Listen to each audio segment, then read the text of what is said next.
Hace más de 3000 años, en las colinas secas y polvorientas de Israel, cuando la palabra de Dios se oía poco y la gente hacía lo que le parecía bien, vivía una mujer llamada Anana. Ella sufría profundamente, porque no podía tener hijos. Cada año subía con su esposo Elcana al santuario de Silo, y allí, con el corazón destrozado, derramaba su alma ante el Señor. Oró con lágrimas silenciosas, prometiendo que si Dios le concedía un hijo varón, lo dedicaría toda su vida al servicio del Señor, y nunca pasaría navaja sobre su cabeza. Dios escuchó su súplica.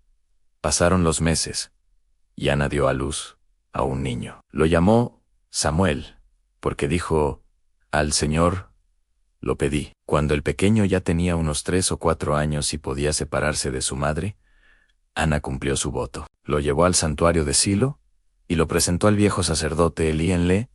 Explicó que por este niño había orado, que el Señor se lo había concedido, y que ahora lo entregaba al Señor para que sirviera en su presencia todos los días de su vida. Elí la bendijo y le deseó paz, reconociendo la seriedad de su promesa. Así, Samuel quedó en Silo, creciendo bajo el cuidado de Elí y sirviendo en la casa del Señor. Una noche, cuando todo estaba en calma y la lámpara de Dios aún ardía en el templo, el Señor llamó al joven Samuel, que dormía cerca del arca. Samuel oyó una voz que lo llamaba por su nombre.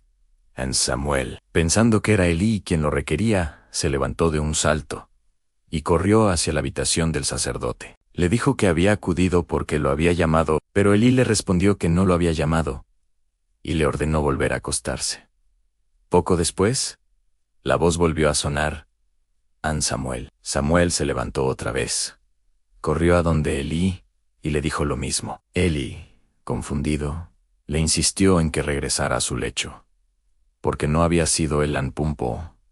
La tercera vez sucedió igual. Entonces, Elí comprendió que era el Señor quien llamaba al niño. Le indicó a Samuel que volviera a acostarse, y que si oía la voz de nuevo, respondiera, «Habla, Señor, que tu siervo escucha». Samuel obedeció.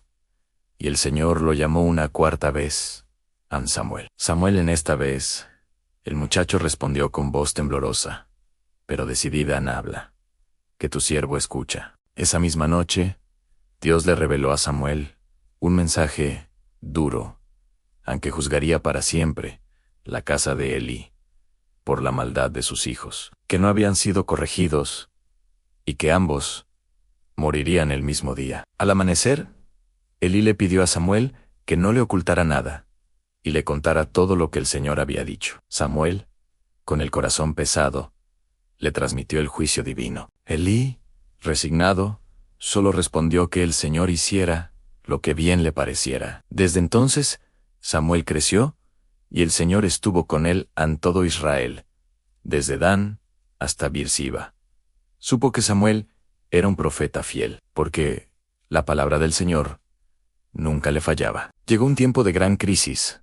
Los filisteos derrotaron a Israel, capturaron el arca de Dios y mataron a los hijos de Elí en batalla. Al oír la noticia, Elí cayó de espaldas, se rompió el cuello y murió.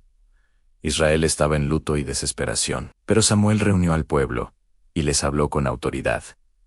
Si querían volver a Dios de todo corazón, debían apartar los dioses extraños y servir solo al Señor en él.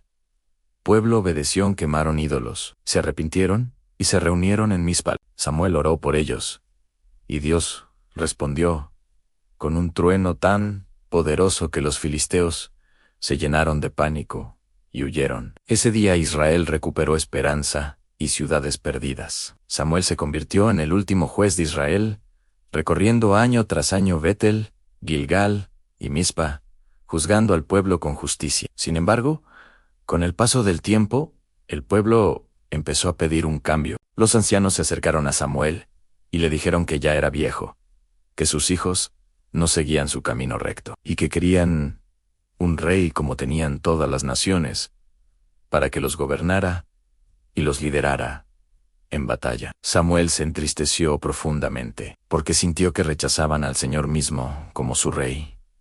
Pero Dios le dijo que obedeciera al pueblo, aunque lo que pedían era un rechazo hacia él. Le advirtió que les explicara lo que un rey les haría. Tomaría a sus hijos para sus carros y ejércitos, a sus hijas, para servir en palacio. Les quitaría campos y viñedos. Impondría impuestos altos. Y un día, clamarían por ayuda. Y el Señor no les respondería. El pueblo insistió. Querían un rey de todas formas. Entonces Dios eligió a Saúl, un joven alto, apuesto y humilde de la tribu más pequeña, Benjamín. Samuel lo ungió en secreto, derramando aceite sobre su cabeza y diciéndole que el Señor lo había escogido como caudillo sobre su pueblo. Más tarde, ante toda la asamblea, proclamó a Saúl como el rey que habían pedido.